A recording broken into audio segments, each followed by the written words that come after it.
ឧដរคล้ายជាបាក់សីលោតទីស៊ីផ្លែជ្រៃមែកទឹកបពៀคล้ายជាប្រាវស្មៀស៊ីផ្លែជ្រៃទឹកបឈឹមคล้ายជាស្វាស៊ីផ្លែជ្រៃទឹកដាក់ខណ្ឌคล้ายជាមនុស្សរូបល្អព្រមទាំងមានគ្រឿងអលង្ការនាងសារិកាឃើញគ្រប់យ៉ាងបានធ្វើតាមលំដាប់ក៏คล้ายជារូបរាងផ្សេងគ្នាទីបំផុតคล้ายជាស្ត្រីយ៉ាងស្រស់ស្អាតនាងបេះផ្លែជ្រៃវិចទុកដើរទៅជួបតាបោះម្នាក់ឈ្មោះមិត្តាចិននាងសួរហេតុការគ្រប់យ៉ាងក៏នាំនាងទៅចិញ្ចឹមនៅក្នុងអាស្រមក្រោយមកតាបោះមិត្តាចិនទៅកាន់ព្រះបោកខរណីបានឃើញកុមារមួយរូបកើតក្នុងផ្កាឈូក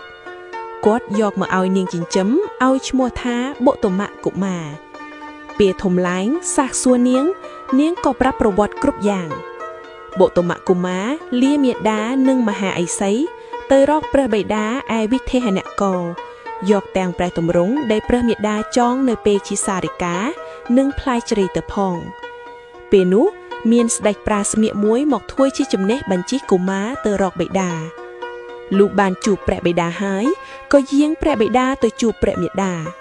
គេទាំងអស់រស់នៅសោយរាជ្យក្នុងវិធេហនគរប្រកបដោយដោះសភាពរាជធម៌